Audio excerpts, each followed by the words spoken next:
It may seem incredible, but it is true. The world in which we live is a world of imagination. In fact, life itself is an activity of imagining.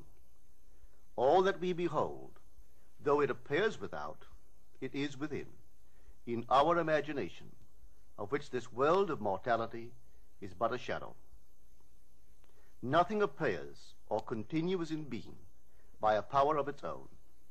Events happen because comparatively stable imaginal activities created them, and they continue in being only as long as they receive such support. Therefore, the secret of imagining is the greatest of all problems, to the solution of which everyone should aspire. For supreme power, supreme wisdom, and supreme joy lie in the solution of this great mystery. When man solves the mystery of imagining, he will have discovered the secret of causation, and that is, imagining creates reality.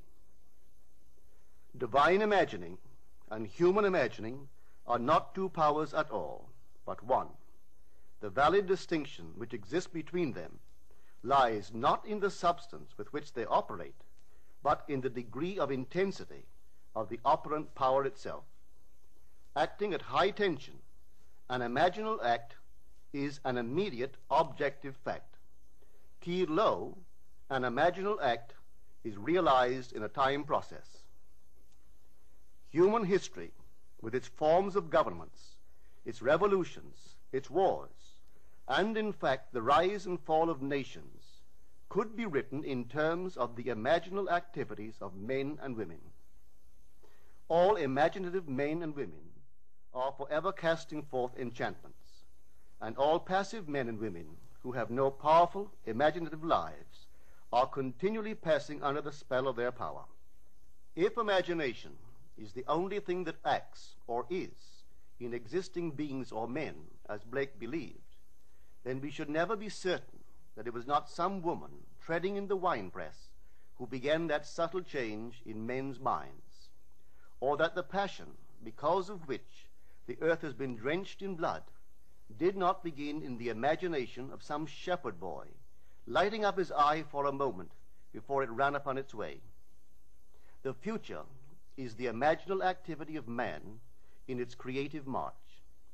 Imagining is the creative power, not only of the poet, the artist, the actor, and orator, but of the scientist, the inventor, the merchant, and the artisan.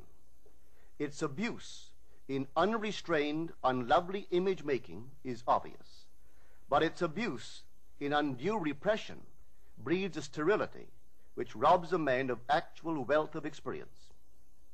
Imagining novel solutions to ever more complex problems is far more noble than to restrain or kill out desire. Life is the continuing solution of a continuously synthetic problem. Imagining creates events. Our world, created out of men's imagining, comprise unnumbered warring beliefs. Therefore, there can never be a perfectly stable or static state. Today's events are bound to disturb our yesterday's established order. Imaginative men and women invariably unsettle a pre-existing peace of mind. Hold fast to your ideal in your imagination. Nothing can take it from you but your failure to persist in imagining the ideal realized. Imagine only such states that are of value or promise well. To attempt to change circumstances before we change our imaginal activity is to struggle against the very nature of things. There can be no outer change until there is first an imaginal change. Everything we do, unaccompanied by an imaginal change, is but futile readjustment of surfaces. Imagining the wish fulfilled brings about a union with that state, and during that union we behave in keeping with our imaginal change. This shows us that an imaginal change will result in a change of behavior. However, our ordinary imaginal alterations, as we pass from one state to another, are not transformations, because each of them is so rapidly succeeded by another in the reverse direction. But whenever one state grows so stable as to become our constant mood, our habitual attitude, then that habitual state defines our character and is a true transformation. Now let me call your attention to the design on the cover of this record. You will notice a man sitting on a park bench, imagining himself to be in a home. This is the secret of those who lie in bed awake while they dream things true. They know how to live in their own dream house until, in fact, they do. Man, through the medium of a controlled waking dream, can predetermine his future. That imaginal activity of living in the feeling of the wish fulfilled leads man across a bridge of incident to the fulfillment of the dream.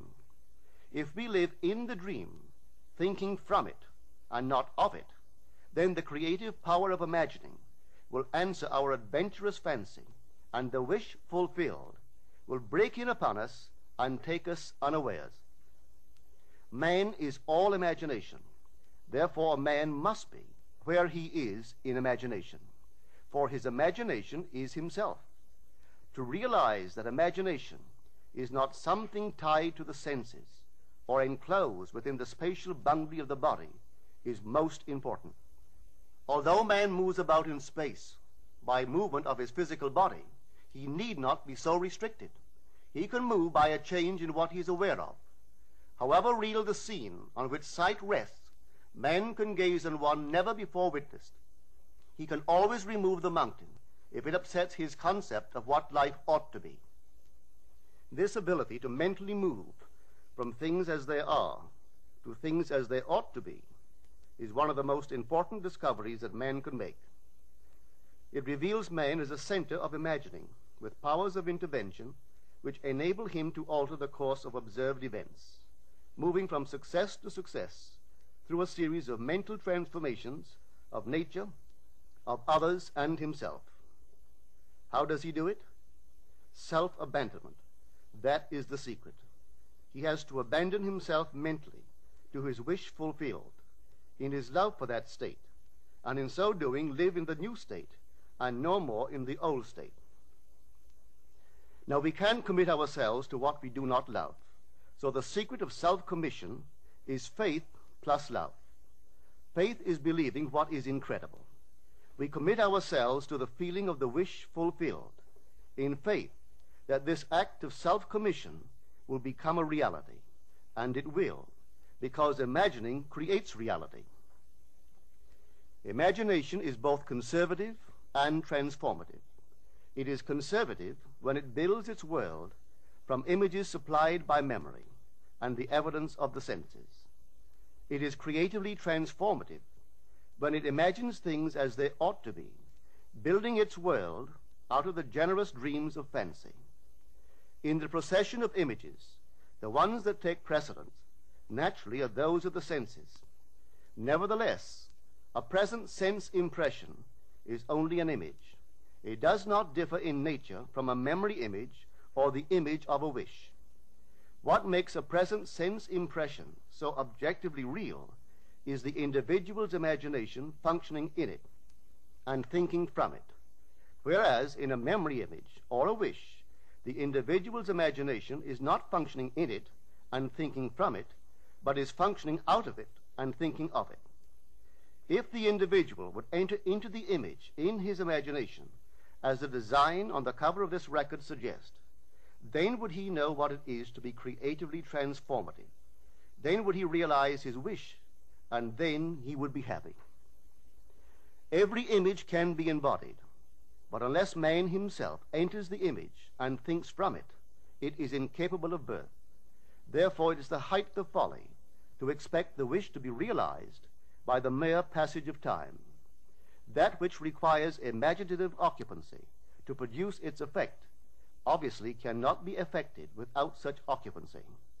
We cannot be in one image and not suffer the consequences of not being in another. Imagination is spiritual sensation.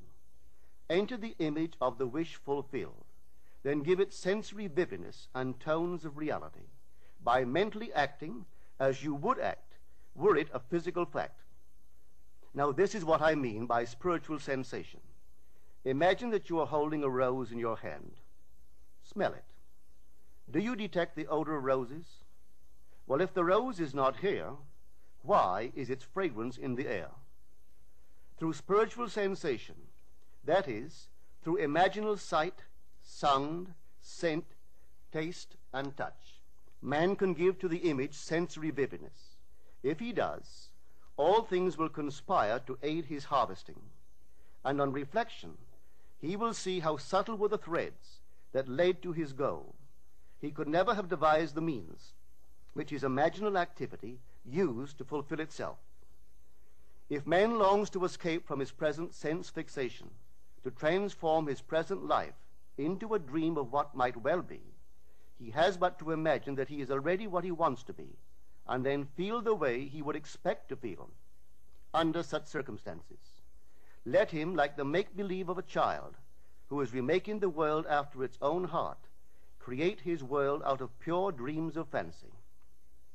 Let him mentally enter into his dream. Let him mentally do what he would actually do were it physically true. He will discover that dreams are realized not by the rich, but by the imaginative. Nothing stands between man and the fulfillment of his dreams but facts, and facts are the creations of imagining. If man changes his imagining, he will change the facts. Man and his past are one continuous structure. This structure contains all of the facts which have been conserved and still operate below the threshold of his surface mind. For him, it is merely history.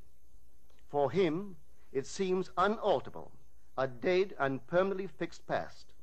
But for itself, it is living. It is part of the living age. We cannot leave behind us the mistakes of our past, for nothing disappears. Everything that has been is still in existence. The past still exists, and it gives and still gives its results. Man must go back in memory, seek for and destroy the causes of evil, however far back they lie. This going into the past and replaying a scene of the past in imagination as it ought to have been played the first time, I call revision. And revision results in repeal. Changing our lives means changing the past. The causes of the present evil are the unrevised scenes of the past. The past and the present form the whole structure of man. It is carrying all of its contents with it. Any alteration of content will result in an alteration in the present and future. Live nobly, so that mind can store a past well worthy of recall. Should you fail to do so, remember, the first act of correction or cure is always revise. If the past is recreated into the present, so will the revised past be recreated into the present. Or else, the promise that though your sins are like scarlet, they shall be as white as snow, is a lie. The question may arise as to how, by representing others to ourselves as better than they really were, or mentally rewriting a letter to make it conform to our wish, or by revising the scene of an accident, the interview with the employer, and so on, could change what seems to be the unalterable facts of the past. But remember my claims for imagining. Imagining creates reality. What it makes, it can unmake. It is not only conservative, building a life from images supplied by memory, it is also creatively transformative, altering a theme already in being. The parable of the unjust steward gives the answer to this question. We can alter our world by means of a certain illegal practice, by means of a falsification of the facts, that is, by means of a certain intentional alteration of that which we have experienced, and all this is done in one's own imagination. This is a form of falsehood which not only is not condemned, but is actually approved in the gospel teaching. By means of such a falsehood, a man destroys the causes of evil and acquires friends, and on the strength of this revision proves, judging by the high praise the unjust steward received from his master, that he is deserving of confidence. Because imagining creates reality, we can carry revision to the extreme and revise a scene that would be otherwise unforgivable. We learn to distinguish between man, who is all imagination, from those states into which he may enter. An unjust steward, looking at another's distress, will represent the other to himself as he ought to be seen. Were he himself in need, he would, like the man on the cover of this record, enter his dream house in his imagination and imagine what he would see and how things would seem and how people would act after these things should be. Then in this state he would fall asleep, feeling the way he would expect to feel under such circumstances. Would that all the Lord's people were unjust stewards, mentally falsifying the facts of life to deliver individuals forevermore. For the imaginal change goes forward until at length the altered pattern is realized on the heights of attainment. Our future is our imaginal activity in its creative march. Imagine better than the best you know.